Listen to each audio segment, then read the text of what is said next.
Way out. Hai guys, jumpa lagi dengan saya Marji dan juga Yeri Fatina Serani. dasar kita yang gaul ini. Hari ini kita akan membahas topik yang sangat seru. Betul sekali. Cocok banget nih sama kita. Iya. Menarik Tapi aku ya. mau tanya kabar dulu, Fester, apa kabar? Baik, puji Tuhan, baik. Kita lengkap ya, maskernya Lengkap, double ya. karena aturan dari pemerintah. Betul. Harus kita taati. Teman-teman juga semua harus taati peraturan, oke? Biar waras. Oke, Fester, hari ini kita mau bahas apa nih? Kenapa topiknya seru banget? Kita bahas mengenai sekolah zaman dulu lain dengan zaman now atau zaman sekarang. Aduh, guys, kalian pasti penasaran apa bedanya? Kayaknya sama-sama aja, sama-sama pakai seragam, sama-sama pergi ke sekolah, ada guru, ya kan? Coba kita bahas hari ini. Mulai dari mana nih, Fester? Monggo silakan. Sekolah, oke. Aku nangkep nih, sekolah zaman dulu lain sama zaman sekarang. Ya. Karena zaman sebenarnya asli bahasa Latinnya sekolah itu dulu artinya waktu luang. Waktu luang ya, menarik banget ya. Waktu luang. Jadi waktu luang. luang yuk sekolah gitu ya. Berarti free time kita ya. Free time, iya. Kapan aja kita. Aduh, tutupan kejedotkan. Gitu ya, waktu luang ya, Pester. Waktu luang. Jadi menurut Pester sendiri. Iya, sebenarnya kalau kita lihat sejarah Indonesia ya, kita punya tokoh pendidikan namanya Ki Hajar Dewantoro. Yang dia mencetus sebuah program pendidikan yang sebenarnya itu sangat brilian sih. Namanya Taman Siswa. Oke. Taman Seru Siswa ya? tuh seru. Jadi kan Adem. itu bentuk sebenarnya perlawanan sama model pendidikan zaman kolonial yang sebenarnya genrenya tuh nggak adil lah gitu ya. Jadi taman ini tempat bermain, siswa ya orang belajar. Jadi sisi bermain, keseruan itu menjadi part penting dalam pendidikan gitu. Nah, progresifnya ke sini banyak banget degradasi sehingga orang sekarang kalau ditanya lebih banyak stresnya kali ya. Banget. Ya, tapi nggak juga sih. Tapi ya terjadi degradasi nilai lah. Makanya mengalami sebuah perubahan yang sangat signifikan sampai hari ini gitu sih. Iya sih memang ya, bedanya zaman dulu itu dan bahkan di luar negeri pun masih kayak gitu sih. Iya. Jadi sekolah itu kayak apa ya, benar-benar ada jurusan-jurusannya kan. Jadi memang sesuai passionnya anak itu gitu. Kalau kita kan semua dipelajarin tuh. Iya. Itulah menjadi sebuah titik masalah ya. Misalnya gini, kayak saya ngeliat sekolah nih ya. Kayak orang 10 orang punya penyakit yang berbeda-beda, tapi resepnya cuma satu. Gitu loh. Jadi menurut saya pendidikan hari ini sulit memfasilitasi passion anak-anak zaman now.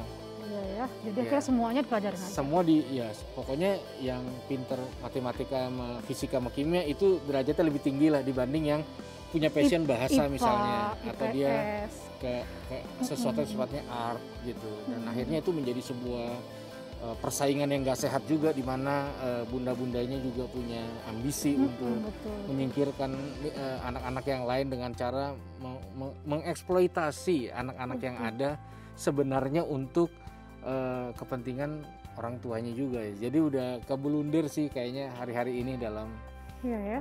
ya, mudah-mudahan kita bisa mengurai dengan baik hari ini. Benar. Jadi sebenarnya harusnya sekolah itu motivasinya dibenerin dulu ya, Pastor ya. Jangan untuk apa tadi Pastor bilang blunder jadinya, harus orang tua nge-push anak gitu kan, harus begini. Padahal orang terkaya di dunia aja pengusaha loh. Ya kan? Iya, jadi sisi enjoy sih. Bagaimana menemukan sisi enjoy dalam belajar mengajar ya, termasuk buat guru juga, bukan cuma buat siswa. Ya sebenarnya itu yang harus dipertahankan karena nyawanya pendidikan tuh dari situ. Menurut saya gitu. Satu sisi itu waktu luang, satu sisi itu adalah ruang yang menyenangkan sambil orang bisa belajar sesuatu yang tanpa disuruh-suruh juga orang mau melakukan gitu.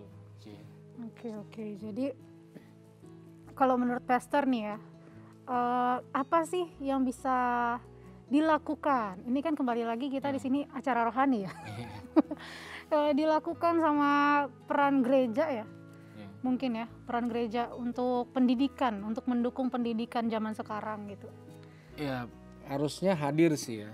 Hadir dalam artian mendampingi gitu. Jadi kayak Keluarga. iya, Mendampingi orang tua, mendampingi anak. orang tua dan anaknya, tapi terutama ke anaknya, siswa lah. Oke. Ya, jadi siswa. Jadi ada pendamping non akademis. Jadi bukan guru les nih pendamping. Sisi rohani harusnya mendampingi untuk melewati masa stresnya, masa takutnya, masa takut gagalnya, ambisinya. Meredam ambisi sampai mendorong punya motivasi yang baik. Tidak terlibat dalam sebuah kompetisi yang nggak sehat. Misalnya dia senang kalau lihat orang gagal,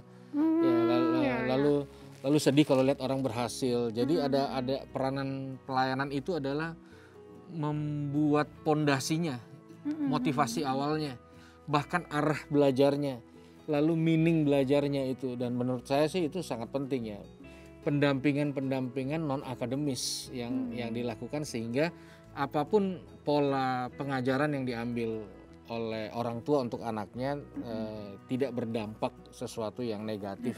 Karena terfilter dengan ministry-ministry ini. Gitu.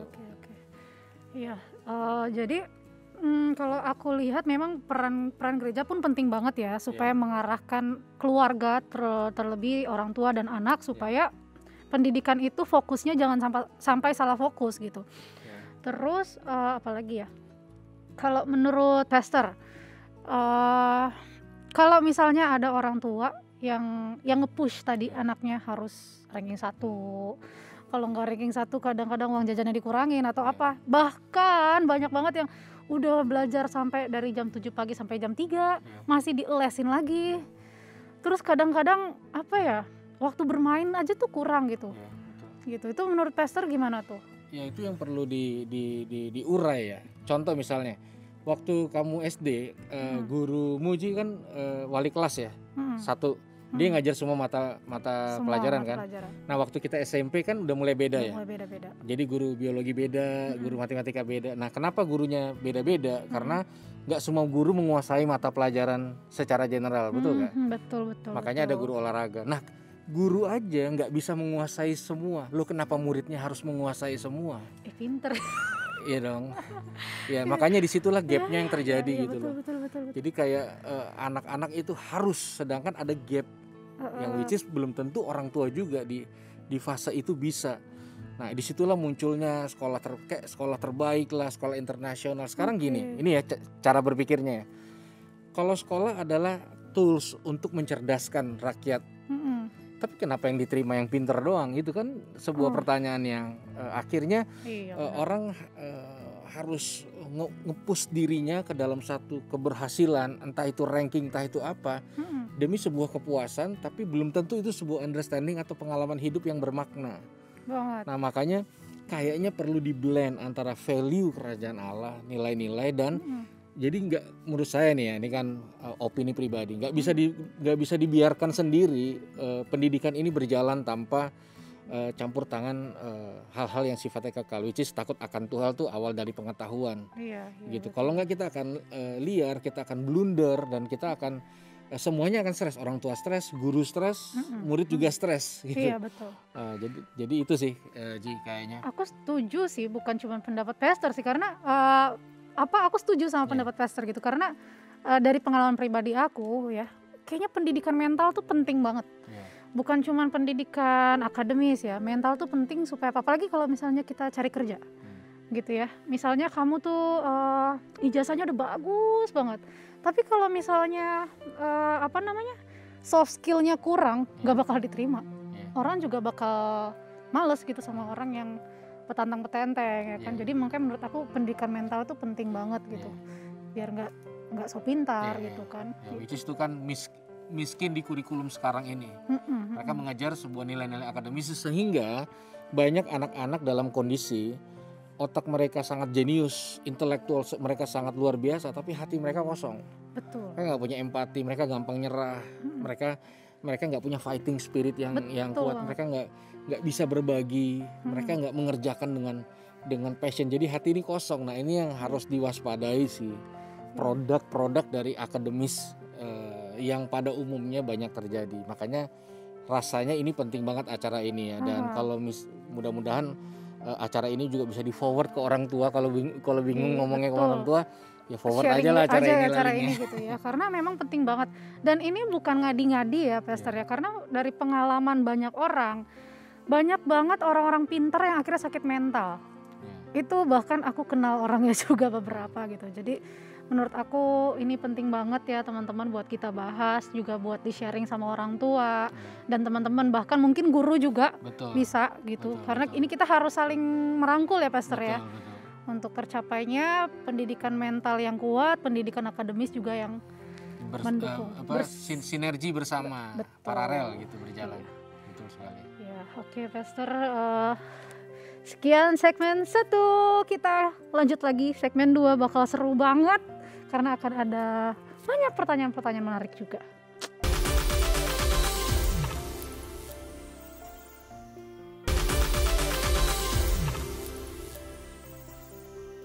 Oke, kita kembali lagi di segmen 2, makin seru sepertinya nih. Makin panas Pastor. Apakah ada pengalaman-pengalaman pribadi yang bisa di-share?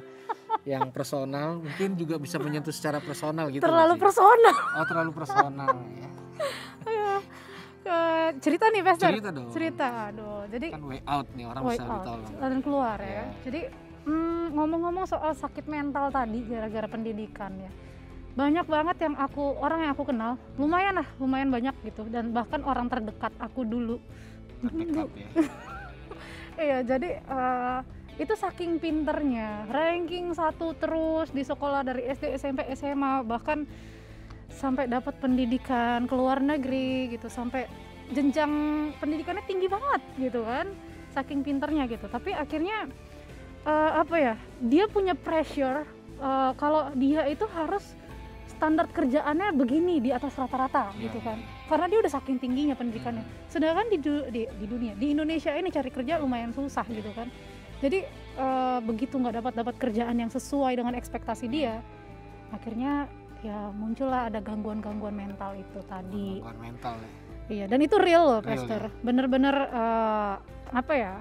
beneran cek ke psikiater, memang secara realistis gitu.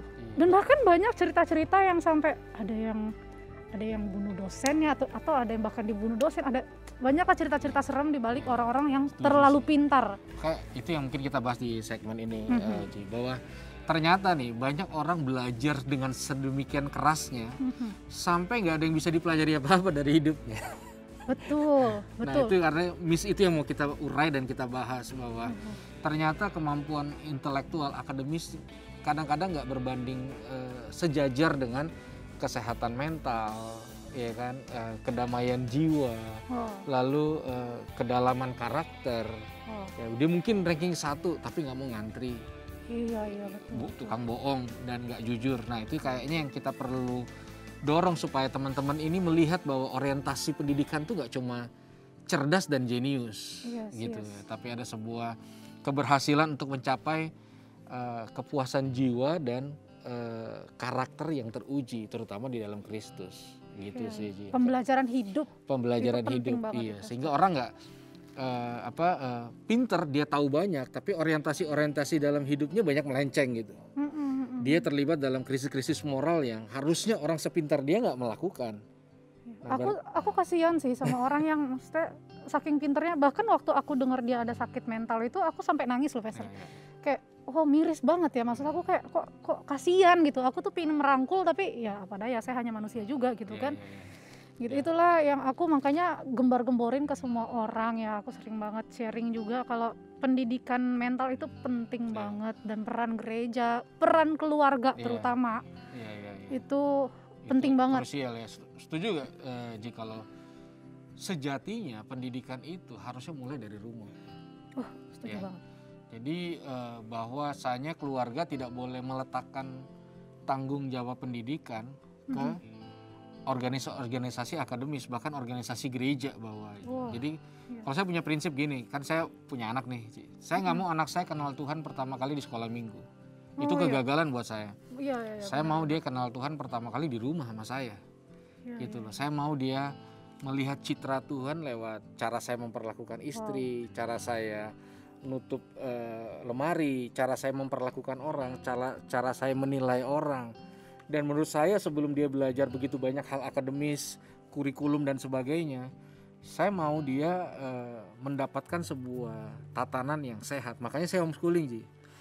anak saya. Bentar Pastor, aku rada salfok nih. Jarang-jarang zaman sekarang ada laki-laki ngomong seperti itu guys. Itu maksudnya kayak benar-benar penting banget contoh dari orang tua untuk anak, mengasihi istri seperti Kristus mengasihi jemaat gitu ya Pastor. Jadi, ya mengasihi anak. Cara terbaik saya memberikan sebuah hadiah buat anak saya yang which is itu akan mendukung knowledge-nya dia adalah ya saya sayang sama mamanya lebih lagi. Itu caranya dan saya nggak mau saya jadi orang hebat pertama kali di luar. Saya mau jadi orang hebat pertama kali di rumah. Memastikan bahwa anak saya itu mendapatkan kebutuhan selain bermainnya dan sebagainya, tapi juga edukasinya yang which is itu didapat dari bapaknya. Nah kayaknya sih kita perlu gembar-gemborkan bahwa sejatinya pendidikan kembali di rumah. Kembali dari rumah. Jadi jangan sampai orang tua itu lepas tangan ya, ngerasa kayak udah cukup lah saya kerja menafkahi anak saya gitu kan, habis itu tugas sekolah lah, apa gunanya sekolah dibayar. Jangan sampai kayak gitu. Betul. Ya Pastor ya. Iya. Kalau nggak lahir kayak gini ya, ini kan banyak sekarang anak-anak yang ngejar sekolah di luar negeri, kejar setinggi-tingginya, terus pulang ke Indonesia, terus bilang Indonesia bisa bayar gue berapa. Wow. Itu kan. Jadi sombong. Jadi kayaknya ngerasa lebih dibanding. Ya sekarang jujur aja orang lebih ngerasa ada pride-nya sekolah internasional dibanding enggak. Betul. Padahal sih tergantung orangnya sih. Betul. Ya gitu. Makanya kan bahasa Cengli-nya adalah ya mulai dari rumah. Ya, ini yang coba saya lakukan. Mungkin bisa menjadi alternatif buat keluarga-keluarga muda. Ketika punya keresahan yang sama nih kayak kita nih. Ya kita memulai dari rumah gitu.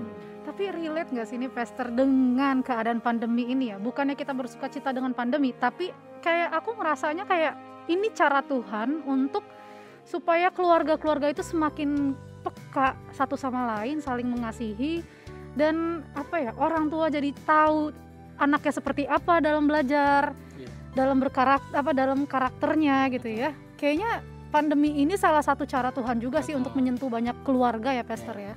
Pandemi ini adalah cara Tuhan memperbaiki cara berpikir banyak orang. Dari misalnya kalau kita pergi ke toko mainan anak-anak sih, kan udah kebagi tuh mainan laki-laki tembak-tembakan, perempuan baby-babyan. Nah sehingga dari kecil orang udah berpikir bahwa tugas untuk mengasuh anak, mendidik anak bukan tugas bapak-bapak cari duit. Nah itu yang perlu didefinisi ulang di masa pandemik ini. Saya harus ambil bagian, bacain cerita sebelum tidur, nemenin dia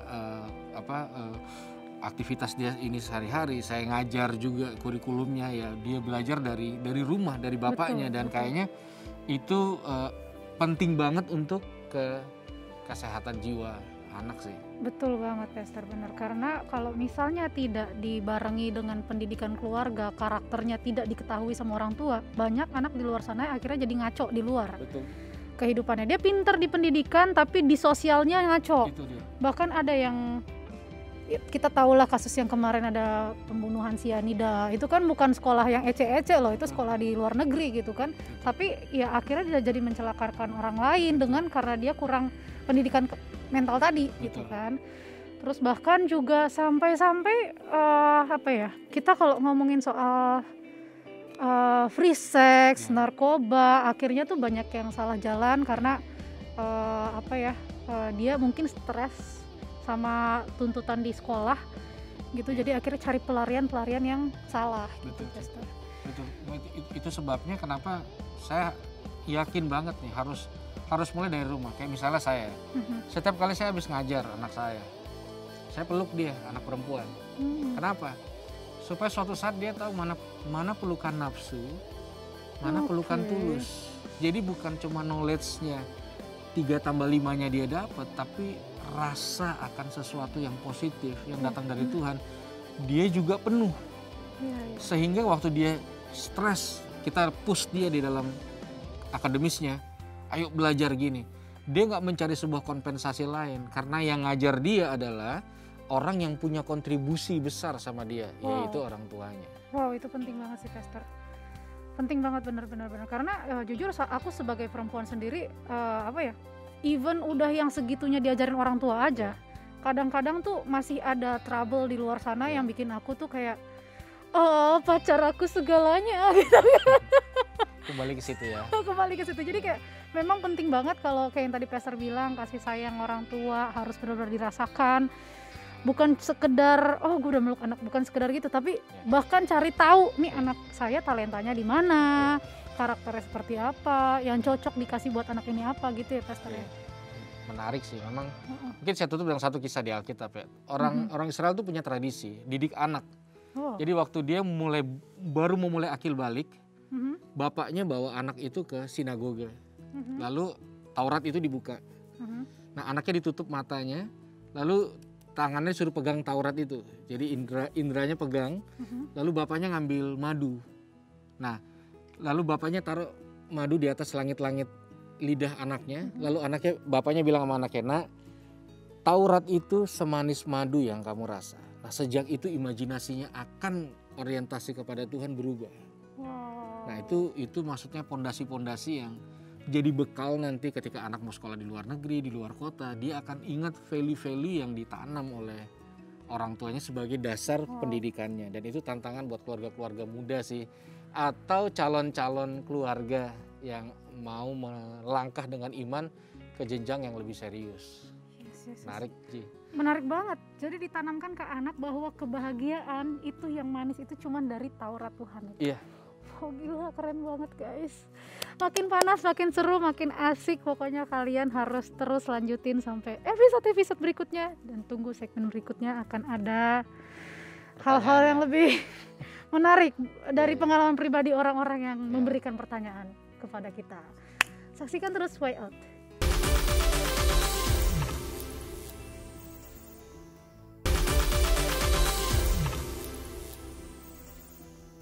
Way Out guys, sudah masuk ke segmen 3 sekarang. Sesuai janji Marji tadi, kalau kita akan mengupas tuntas pertanyaan-pertanyaan yang relate banget sama tema kita hari ini. Tapi sebelum masuk ke pertanyaan, Marji punya pertanyaan dulu dong. Aku dulu boleh kan Pastor? Monggo, silakan. Gini Pastor, aku ini kan sama ya, aku tuh nggak selesai kuliah S1 gitu. Cuman aku dulu pernah beberapa kali itu kayak direndahkan karena aku tidak selesai S1 gitu. Padahal orang yang merendahkan itu orang yang ya aku sayang tapi ya begitu. Cuman ya apa ya, kalau kita ukur dari sisi ini, bukan mau sombong sih, bukan, cuma maksudnya apa ya, dari pengalaman aja lah, maksudnya kayak dari sisi penghasilan aku lebih besar gitu, terus dari sisi apa namanya, jangka waktu kerja aku udah kerja dari SD gitu, terus kayak pengalaman hidup aku udah 10 tahun di perusahaan internasional, 6 tahun di perusahaan lokal, jadi kayak pengalamannya tuh lebih banyak dari dia. Tapi karena image di Indonesia terutama, kalau kita tidak selesai pendidikan tinggi itu dianggap rendah. Menurut Pastor gimana menyikapi hal-hal seperti itu? Ya, kita menghadapi mungkin itu namanya stigma ya. Stigma negatif masyarakat gitu. Nah, tapi sebenarnya kayak saya pernah punya pengalaman. Beberapa guru dari sekolah internasional, bisa dikatakan ya terbaik lah di Jakarta, mengajak diskusi kayak gini.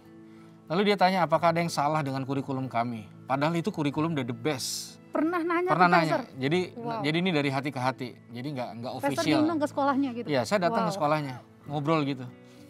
Lalu saya bilang, indikasinya apa? Dia bilang gini, hampir semua muridnya itu yang saya bilang tadi, mereka sangat jenius di dalam nilai akademis, tapi kurikulum ini nggak berhasil membuat orang ini punya passion, punya empati, punya menjalankan dengan passion gitu, sehingga waktu nilainya turun dikit aja mereka depresi, mereka cenderung gampang bunuh diri, mereka cenderung kehilangan skillnya atau daya tahannya gitu. Lalu disinilah saya melihat bahwa kita perlu melawan stigma dengan mengerti bagaimana cara membangun sebenarnya nilai-nilai pendidikan itu. Sama lah, saya juga punya pengalaman karena bandel kan. Saya SMP 2 kali dikeluarin dari sekolah, kenyangan. SMA 8 kali. 10 guys, gak main-main. 10. Nah, satu pengalaman nih. Jadi satu kali di satu sekolah saya ikut retret. Ya iya dong, wajib kan. Kan ya pikirannya rohani dong, mungkin. Terus ikut-ikutan nangis? Seperti yang lain, iya. Jadi seperti yang lain mengalami Yesus waktu sekolah, ya kan. Nah, tapi guru saya tuh nggak percaya. Terus saya dipanggil. Saya dibilang gini, kamu nih kayak Paulus ya, keras kepala. Wah, mulai bawa tokoh Alkitab ya. Waktu itu belum ngerti siapalah Paulus itu. Terus diganti, bukan. Kamu tuh Yunus, orang yang lari dari panggilan Tuhan. Untung nggak dibilang Yudas Iskariot. Terakhir dibilang Yudas Iskariot. Pengkhianat Yesus. Tahu nggak? Saya dipulangin waktu retret. Wah. Belum pernah ada retret ngulangin peserta gitu. Saya, ya, jadi makanya stigmatisasi gitu. Waktu seseorang diharap ada dalam tingkat akademis tertentu, ternyata ini penting nih. Ketika banyak yang nggak sanggup, ekspektasi orang atas orang ini pun turun. Oke. Dan itu sebenarnya membuat orang banyak drop. Sedangkan kalau dari sudut pandang Tuhan, saya pulih karena saya punya gambar diri yang sehat. Kalau enggak sih udah, ya apa yang mau diharap. Saya nggak pernah kuliah karena waktu itu DPO polisi saya. Alasan saya nggak pernah kuliah karena saya punya masalah dengan kepolisian. Saya sudah blacklist di dalam sekolah Jabodetabek rayon. Jadi selanjutnya kan SMA di Banjarmasin, di Cirebon, di Losari, di Tegal, dan nggak karu-karuan. Dan di sini saya ngelihat bahwa ekspektasi seseorang ada di akademis. Ketika tidak tercapai, harusnya kita clear kalau kita punya Tuhan. Yes. Kita nggak bagi segmen, oh ini orang yang punya kemampuan ini yang enggak. Betul. Maka kalau saran saya pertama, hilangkanlah ranking-rankingan tuh di sekolah. Itu menurut saya udah mulai sih ya, udah mulai sekarang. Udah kayak gitu. Lalu kedua, dalam akademis baru kita masuk pertanyaan ya Ji ya. Dulu kan SD 6 tahun, SMP 3 tahun, SMA 3 tahun. Belum ada internet, belum ada teknologi, belum ada semua akses terbuka. Nah sekarang sudah ada semua, tapi masih sama. SD-nya 6 tahun, SMP-nya 3 tahun. Mungkin sebenarnya, ya saya kan bukan praktisi akademis, harusnya kita memiliki sebuah percepatan juga. Dalam sehingga orang tidak terkungkung di dalam stigma bernostalgia kayak zaman dulu sekolahnya, padahal teknologi semua udah berubah zaman sekarang. Iya, setuju Pastor. Oke guys, makin seru, kita kayaknya mulai masuk pertanyaan kali ya Pastor. Sebenarnya masih banyak juga di otak aku yang bikin aku tanyain, tapi ntar nih jadi nggak terjawab. Oke, aku coba masuk ke pertanyaan pertama dulu deh. Kak, aku melihat adik aku yang masih sekolah beda banget sama zaman aku sekolah dulu. Sekarang anak SD aja PR-nya banyak banget dan kegiatannya banyak banget, betul. Ada les macem-macem. Dia sering banget ngeluh capek, takutnya dia stres nanti. Terus apa lanjutnya? Mama papa saya sih push dia dengan tujuan supaya jadi anak pintar katanya. Apa yang bisa saya lakukan sebagai kakak? Minta sarannya. Wah, ya nih, kasihan nih. Ya, bukunya tebel-tebel. Kasihan. Ya, ini ya mungkin sebagai anggota keluarga yang melihat dan resah, ada baiknya kita potong jalur ke orang tua untuk tahu bahwa nge-push anak demi kepentingan pinter tetap ada limitnya di anak ini. Ya. Begitu. Nah kita nggak bisa pakai limit kita sebagai orang tua. Ya kayak misalnya banyak terjadi konflik di dalam orang tua dan anak dalam masalah sekolah ini, dan akhirnya orang tua bilang ya kamu nggak bisa ngerti kita nih orang tua, maksud kita nih baik ya tolong mengerti. Nah masalahnya orang tua kan pernah jadi anak-anak, nah anak-anak belum pernah jadi orang tua, gimana mau ngerti sebagai anak? Betul. Mereka belum pernah jadi orang tua, jadi mempush itu ada risikonya, gitu. Ya kan kalau bahasa joke-nya kan, kalau kamu pinter kamu anak bapak. Terus pas pulang ditanya gimana nak? Hancur bro. Kurang ajar kamu. Ya katanya kalau ini bukan anak bapak berarti. Nah di situnya sebenarnya mudah-mudahan ya ini menjadi sebuah jalan keluar, di mana ambisi kita sebagai orang tua maupun calon orang tua, kita nggak bisa eksploitasi anak kita. Gitu. Sebenarnya tujuan pendidikan kurikulum adalah untuk menjustifikasi kemampuan anak untuk menangkap. Itu yang saya pernah pelajari. Ada yang cepat, ada yang lambat, ada yang normal. Nah tujuannya untuk itu. Lalu pendidikan yang diambil sesuai dengan kebutuhannya masing-masing. Jadi nggak ada hubungannya dengan ranking gitu. Yang sekali lagi jangan biarkanlah muncul monster-monster sakit hati yang berdoa, Tuhan aku mau kuliah di luar kota. Kenapa? Ya biar nggak di rumah lah, itu bukan kuliahnya di luar bagus. Ya karena nggak selesai konflik yang ada. Jadi saran saya adalah ya potong jalur aja ke orang tua untuk sampaikan dan ke adik. Berani menyampaikan. Ya udahlah, jelek juga nggak apa-apa, nggak dosa jelek. Tapi dengan kelemah lembutan pastinya ya, jangan jadi keributan gitu. Iya. Karena menurut aku ini relate juga ya Pastor dengan ayat Alkitab tentang talenta. Ya kan Tuhan kan memberikan orang itu talenta beda-beda ya. Ada yang 1, ada yang 2, ada yang 3 gitu kan. Nah gimana kita bisa mengembangkan talenta itu. Tapi kalau kita maruk nih pingin semuanya kita bisa, pingin dapat yang 10 talenta tadi gitu kan. Kalau kita tidak bisa mempertanggungjawabkannya, itu percuma, sia-sia ya kan Pastor gitu.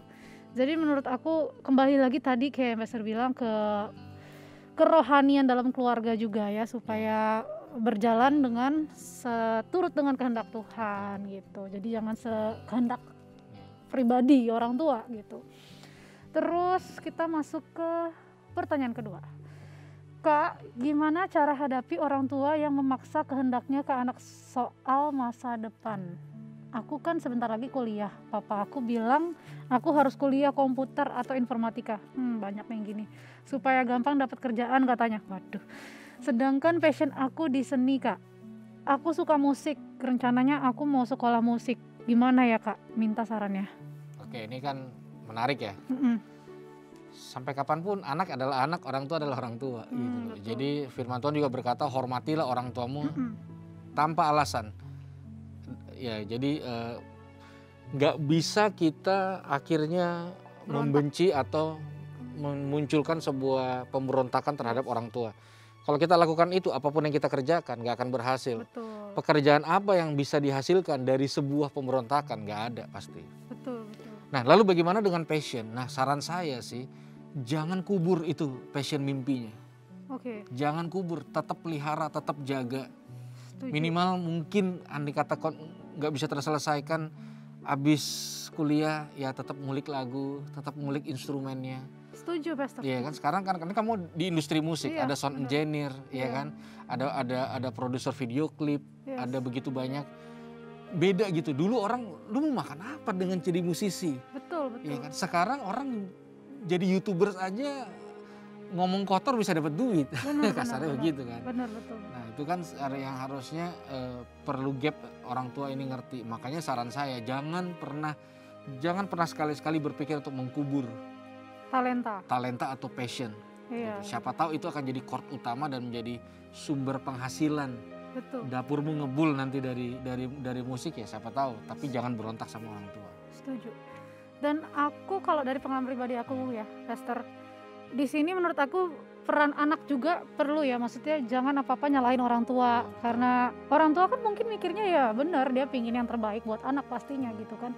Tapi kalau kita langsung nggak sesuai passion aku gitu, itu itu egois menurut aku. Jadi menurut aku kalau memang kamu punya passion di musik atau dimanapun, justru tunjukkan talenta itu ke orang tua kamu gitu. Tunjukkan ya kan bisa otodidak gitu, atau belajar lewat YouTube atau dari manapun gitu kan. Jadi kita bisa menunjukkan kalau passion kita ini punya masa depan yang cerah loh, gitu loh. Dan kita bisa bangun komunikasi dengan orang tua.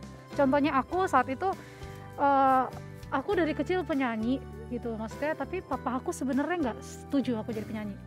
Papa aku dulu sempat ya menurut papa aku udah pendidikan aja cukup gitu kan, karena papa aku juga ranking 1 melulu dari dulu gitu. Tapi karena aku dan mamaku tuh menunjukkan kalau setiap kali aku lomba nyanyi pasti menang gitu, juara 1, juara 2 gitu. Jadi kayak akhirnya papa aku lihat, anak ini ternyata serius loh sama talentanya, dan ternyata dia bisa pertanggungjawabin talentanya, dan bahkan mendukung prestasinya di sekolah gitu. Jadi akhirnya papaku mendukung. Jadi kalau saran aku, bangun komunikasi yang baik dengan orang tua dan benar-benar dipupuk kembali talentanya. Passion tuh sama talenta tuh luar biasa. Contoh ya, kalau sekarang orang berpikir ya, saya pengen jadi berkat tapi saya pengen rebahan aja. Nah sekarang waktu yang paling tepat untuk jadi berkat. Di rumah aja, jangan keliaran, apalagi kalau udah ada gejala, nanti Satgas akan angkut kamu. Rebahan aja di rumah dan kamu jadi berkat, jadi terang dan garam bagi dunia ini. Oke, Pastor, masih banyak pertanyaannya nih. Lanjut ke pertanyaan ketiga. Kak, sebentar lagi aku kan kuliah, tapi aku masih bingung nih mau ambil jurusan apa. Aku kayak nggak punya tujuan mau jadi apa nantinya. Waduh, padahal orang tuaku ngebebasin aku soal kuliah. Enak banget loh, minta sarannya Kak. Ya, ini biasanya terjadi sama anak-anak, ini biasanya terjadi yang orang tuanya dominan gitu. Orang tua dominan, mamanya dominan, bapaknya dominan. Misal dari kecil, abis mandi ini ya bajunya ya, nanti ini ya, nanti kamu abis ini. Nah, sehingga anak itu tidak terlatih untuk mengambil sebuah keputusan sendiri. Begitu dikasih ruang dia gagu gitu, karena terbiasa diambil. Ini kan asumsi aja. Saya banget sih. Nah jadi gini, cari tahu apa yang kita suka, apa yang kita suka dan apa yang kita resah. Misalnya kalau ada orang datang sama saya, Kak ini kayaknya leader nih harusnya nggak kayak gini. Kok lu kepo sih? Yang lain nggak, udah jelas lu pasti leader. Karena yang lain nggak kepo, dia sendiri kayak kegelisahan dari mana tuh, ya kan? Kayak misalnya kamu dengar musik, ini harusnya nggak kayak gini nih, harusnya dia lebih latihan lagi. Tapi yang lain enjoy aja. Nah berarti memang ada satu yang Tuhan taruh di dalam hati. Sebenarnya sederhananya gini, waktu kecil kamu pernah ditanya nggak, gede mau jadi apa? Iya, sering. Ada yang ngajarin nggak? Kalau ditanya ini Ji, jawabnya ini, ada nggak? Kakak sih dulu, yang keren jadi dokter. Nah misalnya orang ditanya nih Ji ya, jadi dokter, nah siapa yang ngajarin? Itu dorongan dari mana? Siapa yang taruh itu di dalam hatimu? Nah itu contoh gampang aja untuk kita bereksplor, mengeluarkan passion yang sudah Tuhan taruh. Jadi itu udah ada ya. Jadi sekarang lebih banyak berkaca dengan cermin ajaib, yaitu firman Tuhan yang bisa ngasih lihat bagian dalam kita, sehingga kita bisa menemukan sesuatu yang tanpa dibayar pun. Ya kamu kan biarpun nggak ada job ya tetap nyanyi, namanya penyanyi, nggak ada urusan dengan fee dan sebagainya. Kalau perlu saya bayar, orangnya dengerin saya nyanyi. Nah iya begitu. Nah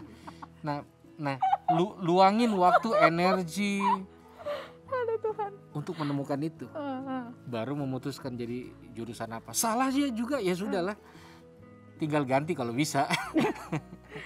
Aku pernah kayak gitu, Pastor. Jadi aku dulu kan ngambil kuliah tuh manajemen. Aku suka bisnis. Aku selain nyanyi, aku suka bisnis.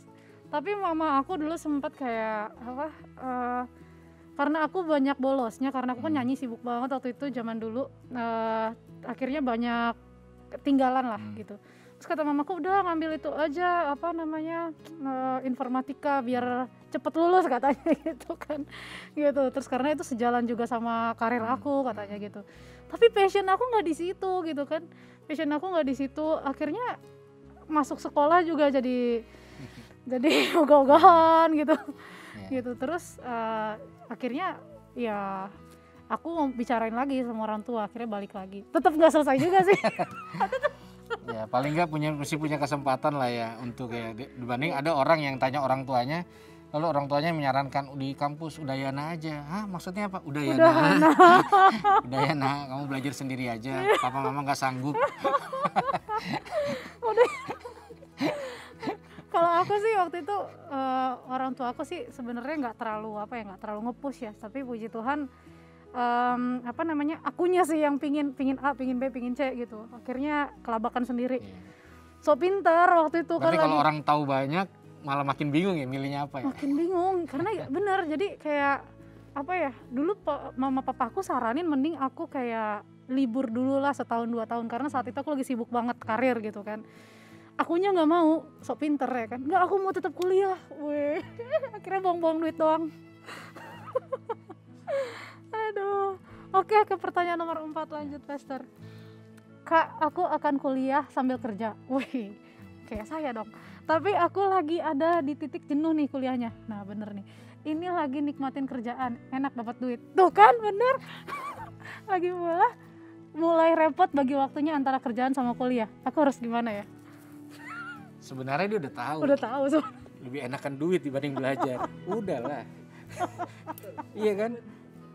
Gimana? Ini kita bisa dihujat nanti nih sama orang ya, kalau udah kenal duit nih mau diapain? Aduh enggak, kamu lebih bangun pagi, ngerjain tugas, kerja kelompok lebih penting dibanding duit. Itu. Jadi ya sebenarnya kalau dari pertanyaan ini kan, lagi nikmatin kerjaan, ya sudah lah, ya, nikmatin aja kerjaannya. Bener, kayak contoh tadi barusan aku bilang kan, aku tadinya egois banget, pingin kerja juga, pingin kuliah juga, akhirnya keteteran, ya udah terbengkalai kuliahnya jadinya gitu kan. Sebenarnya kita bukannya bilang pendidikan nggak penting, pendidikan tuh penting banget, cuman jangan sampai kita mengorbankan segalanya hanya untuk ijazah.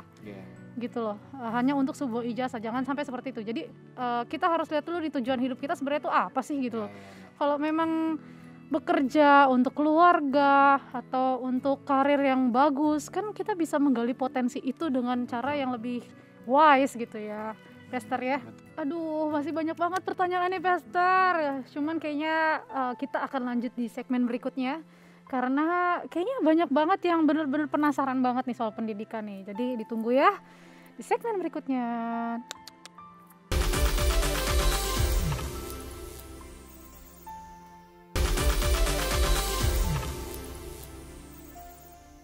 Yeay, kita masuk ke segmen 4. Masih banyak pertanyaan yang bikin kalian pasti penasaran banget guys. Dan aku juga semakin panas nih. Ada pertanyaan-pertanyaan yang apa ya, agak-agak kalau ini kebalikannya dari yang tadi kita bahas. Kalau ini dianya suka banget sama namanya akademis. Jadi Kak, aku anak yang semangat dalam hal belajar. Tapi realitanya orang tua aku adalah orang yang kurang mampu dalam hal finansial. Gimana caranya ya Kak? Kok aku baca juga macam. Gimana caranya ya Kak supaya aku tetap bisa maksimal di sekolah dan meraih cita-cita aku? Iya, jadi gini, kalau kita bicara soal pendidikan umum ya, kita buka mata, ada orang yang punya privilege besar, ada yang nggak ada. Mungkin ini termasuk yang nggak ada. Ya, ada orang-orang yang dia tinggal teriak mau di negara apa, ya orang tuanya provide, dia mau kuliah di situ, ya kan, mau sekolah di sini. Ada yang udah doa puasa, udah benar-benar ini ya tetap aja nggak. Nah maksudnya gini, akhirnya yang menentukan yang terjadi di masa depan, termasuk dalam akademis, adalah keputusan dan tekad kita. Betul. Bukan pintu yang terbuka. Pintu yang terbuka relatif. Kalau masa depan hanya milik mereka yang punya uang buat sekolah, ya berarti yang kaya aja yang punya masa depan. Saya kasih contoh lah. Nah kan kalau saya kan di jalur rohani nih. 2003 saya mau daftar satu sekolah Alkitab. Nah, ceritanya mau sungguh-sungguh lah nih. Ya dengan Tuhan gitu kan. Nah, udah mati buat Tuhan. Ya, pilihlah satu sekolah Alkitab di Solo. Kendalanya bukan duit sih, tapi nanti saya jelaskan. Nah, ketika pendaftaran masuk, saya yang dipanggil sama salah satu dosennya. Lalu dosennya bilang gini, Saudara Yeri, karena kamu punya latar belakang pemakai narkoba, kayaknya kamu pikir-pikir lagi deh mau sekolah di sini apa enggak. Terus saya, kenapa Pak? Kami ragu apakah otak kamu mampu ikut pelajaran di sini apa enggak. Wow, underestimate sekali ya nih. Benar, tapi itu yang terjadi. Maksudnya orang punya duit pun kadang-kadang bisa terbatas dengan banyak hal. Terus bagaimana dengan nasib saya, gitu kan? Terus saya bilang gini waktu itu. Rada sombong sih saya waktu itu bilang gini, Pak, kalau saya sekolah Alkitab di sini, lulusnya jadi kayak Bapak, mending saya nggak usah sekolah di sini. Terus saya cabut.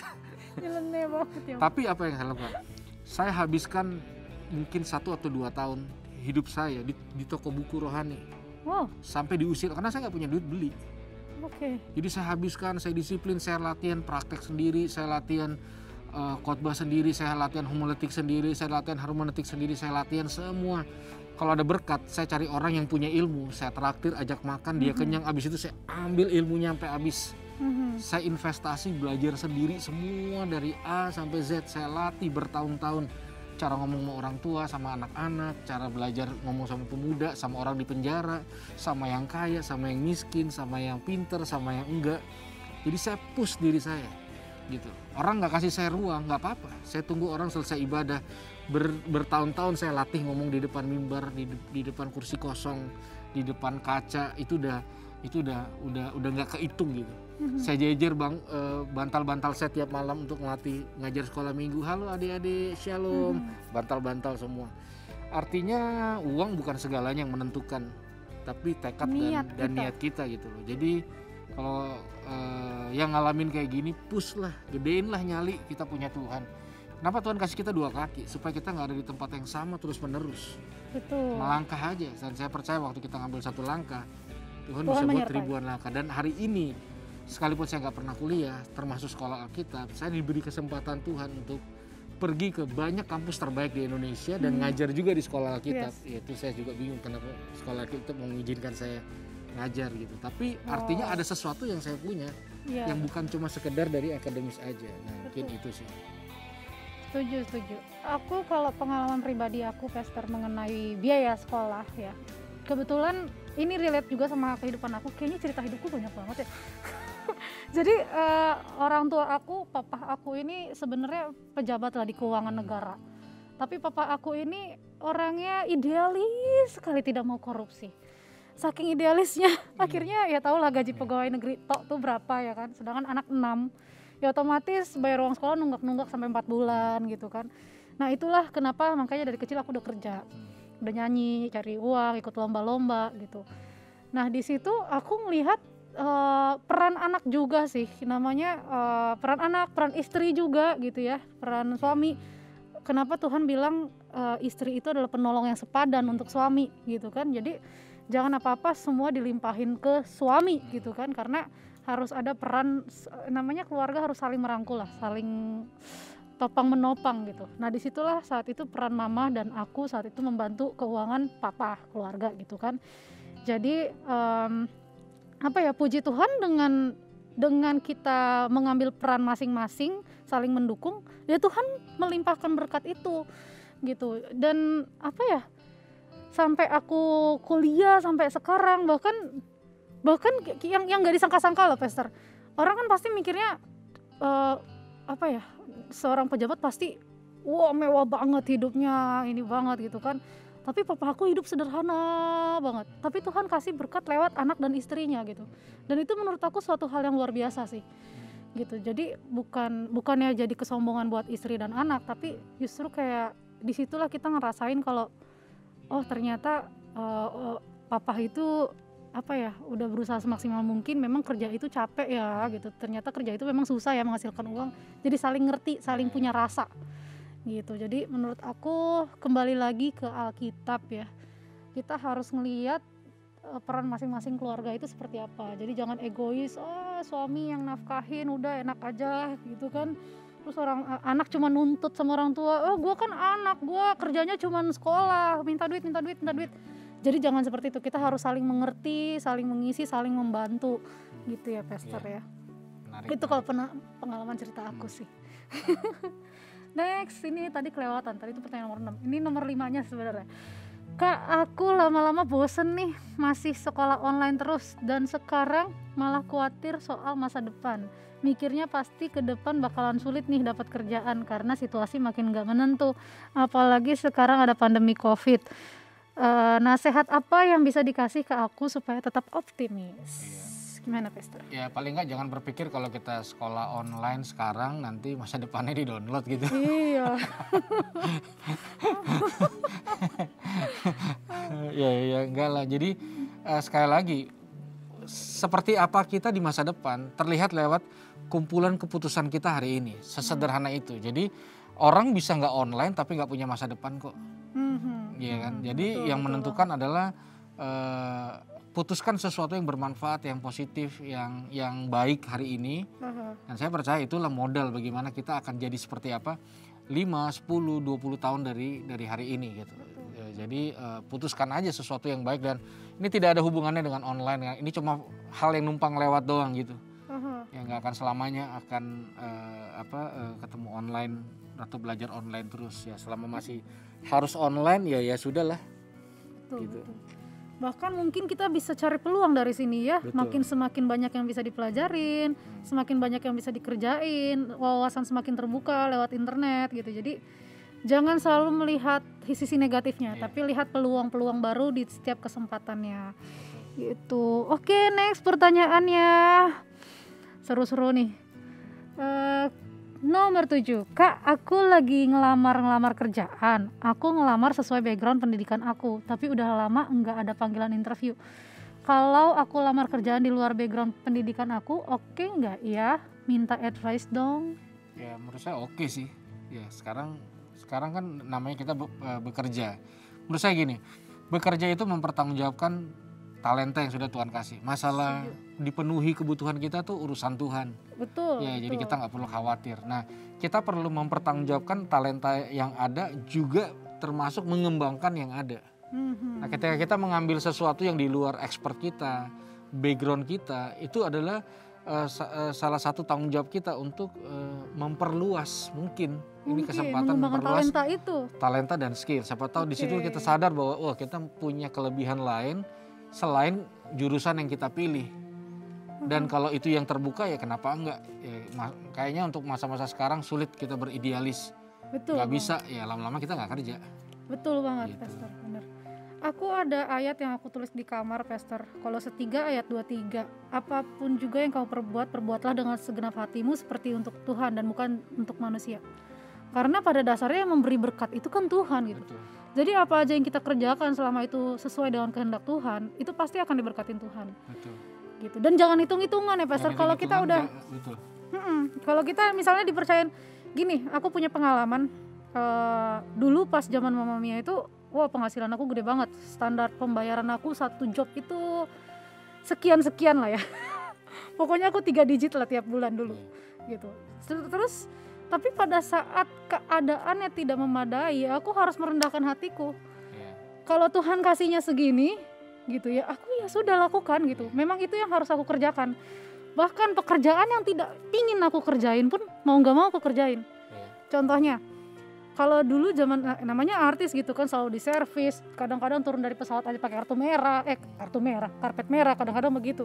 Tapi tiba-tiba aku harus kerja yang bener-bener capek banget gitu, yang kayak apa ya, harus gimana ya, bener-bener kayak banting tulang banget gitu ya, banting tulang banget. Terus bayarannya nggak seberapa, bahkan kadang-kadang dihina orang. Ya mau nggak mau lakuin. Ya kalau kita ngelihatnya dari sisi manusia memang kecewa, males ngerjainnya gitu. Tapi kalau kita ngelakuin terus buat Tuhan, kayak ini yang sekarang Tuhan percayain buat gua, saat ini yang Tuhan percayain buat gua kerjaan yang kayak gini gitu loh. Ya lakuin aja seperti untuk Tuhan, dan puji Tuhan hidup sampai sekarang. Puji Tuhan masih berkatnya masih melimpah dari halal Tuhan. Ya, halal. Yang penting halal. Itu. Oke, next. Iya. Kak, aku punya teman sepermainan loh. Dia bilang kalau di sekolah tuh yang penting kejar ilmunya aja, nggak penting harus bersosialisasi. Hah? Emang bener begitu, Kak? Aku harus gimana ke teman aku ini? Temenmu itu sopo? Sini kenalan dulu sama aku. Gimana, Pastor? Iya, pinter sih, cuma kampungan jadi di situ. Nggak ngerti apa, nggak punya temen, ya kan? Iya kan, akhirnya mungkin cari-cari aplikasi pertemanan, saking segitu menderitanya. Pinter nggak punya temen tuh sulit kayaknya. Maksudnya siapa sih yang mau ada di posisi itu? Ya mungkin ada kali yang mau ya. Saya bodo amat lah, teman bukan segalanya. Kok saya bisa hidup sendiri, yang penting saya pinter gitu. Zaman sekarang kerjaan butuh koneksi loh. Iya makanya. Gitu. Tapi bukan berarti kita jadi KKN ya, bukan. Cuman ya kolaborasi. Kita butuh informasi, ada peluang nggak nih kerjaan di sini gitu loh. Jadi menurut aku koneksi itu, sosialisasi itu penting banget. Tapi jangan sampai kita jadi ngikutin gaya hidup sosialisasi itu. Sosialisasi negatif ya. Iya, kita harus ngikutin aja yang sesuai standar Tuhan. Ini biasanya yang dimusuhin kalau di sekolah nih kayak gini-gini nih. Saya dimusuhin, Pastor, tapi nggak gini-gini juga. Udah maksudnya nggak mau bersosialisasi gitu kan. Iya. Aku dulu dibully loh dari SD, SMP, SMA gara-gara kan aku sibuk nyanyi gitu ya, Pastor. Jadi nggak punya waktu buat bermain, keadaannya begitu ya gitu. Cuman pada akhirnya aku tetap nice aja, mau mereka ngebully atau apa tetap nice aja. Puji Tuhan pada waktunya orang-orang yang membuli kita juga akhirnya mencari kita kok. Apalagi pada saat kita udah di atasnya mereka. Itu Instastory ya. Boleh bantu nggak? Kak, pertanyaan berikut ya. Kak, aku lagi ada di masa seru-serunya pelayanan di gereja. Wih, seru pelayanan di gereja. Sampai-sampai kuliahku agak terbengkalai dan orang tuaku marahin aku terus. Aku harus gimana ya, Kak? Waduh. Ini yang banyak terjadi sih, ya kan? Orang-orang berkata, ya saya bayar harga melayani Tuhan sampai-sampai saya korbankan kuliah saya. Itu karena saya saking mencintai Tuhannya. gitu. Dan nggak bisa lah, Tuhan tuh kerja sistematis. Ya, waktu kita melayani Tuhan, orang akan lihat si pelayanan ini integritasnya seperti apa. Gitu. Makanya kan kita pernah bahas kalau nggak salah. Jadi standar pelayanan adalah tingkah laku, bukan aktivitas. Jangan-jangan seru-seruan itu aktivitas. Tiap hari Minggu, Sabtu, doa dan sebagainya itu aktivitas dan nggak pernah salah. Tapi yang orang lihat adalah kualitasnya. Betul. Jangan sampai kita sebagai anak Tuhan hidup dalam dua identitas, di kampus beda, ya kan, di gereja beda gitu. Jangan sampai di gereja orang, wih ini orang cinta Holy Tuhan banget gitu. kan. Begitu sampai kampus kok anak Tuhan blow on ya. Nggak kelar-kelar kuliahnya ya. Apakah itu contoh anak Tuhan yang baik? Nah makanya kita punya tanggung jawab untuk berintegritas di kampus sebagai ladang juga, yaitu dengan apa? Dengan menyelesaikan semua tanggung jawab kampus dengan baik. Betul. Dan ada ayat Alkitabnya juga tuh, kayak apa sih? Kalau misalkan kita mau, siapa sih itu yang nanya ke Tuhan, Tuhan gimana caranya menyenangkan hatimu Tuhan gitu kan? Terus ya lakukanlah buat sama kan Tuhan suruh gitu. Jadi jangan sampai kita setan buat sekitar kita tapi holy di atas mimbar. Jangan sampai kayak gitu ya. Tapi kadang-kadang itu yang terjadi kok. Males aja nyelesain kuliah, cuma pakai alasan pelayanan aja. Mudah-mudahan itu tidak menjadi sebuah culture ya kan. Betul. Kok kamu nggak kuliah, ini lebih penting gitu. Ya kan? Terus buat apa orang tua bayar kuliah? Betul. Kalau ujungnya di seperti itu banyak terjadi konflik besar gitu. Ya kan. Dulu sebelum pelayanan pulang jam 8. Begitu pelayanan pulang jam 12. Ngapain tuh? Nah, itu dia. Jadi intinya sebenarnya pelayanan itu bukan hanya di atas mimbar sih. Ya Pastor ya. Pelayanan itu bahkan di kehidupan sosial kita, dalam pendidikan, terus bersosial sama keluarga, sama sesama. Itu bentuk pelayanan yang sejati yang Tuhan inginkan. Oke guys, sudah banyak pertanyaannya dan kita sudah masuk ke dalam penghujung acara. Siap. Pastor ada mau ditambahin gak nih? Saya rasa cukup sih. Udah cukup ya? Iya. Jadi intinya? Ya, jadi menurut saya takut akan Tuhan adalah awal dari pengetahuan gitu. Jangan keluarkan Tuhan dan kebenarannya dalam kita mengejar sebuah standar akademisi atau mengejar sebuah pengetahuan. Ya, jadi pengetahuan itu akan jadi sia-sia kalau tidak ada campur atau kedaulatan Tuhan yang berjalan secara paralel di dalamnya. Wow, true. Betul banget. Benar banget guys, ini penting banget. Itu quote yang mungkin bisa kalian share ke teman-teman atau ke guru atau ke orang tua atau orang tua juga ke anak, karena itu penting banget sejalan dengan kehendak Tuhan. Oke guys, sekian way out hari ini, semoga benar-benar bisa memberikan jalan keluar buat teman-teman dan untuk menjadi inspirasi banyak jiwa. Tuhan memberkati kita semua bersama Margie dan juga Pastor Yeri Batirasarani. God bless you.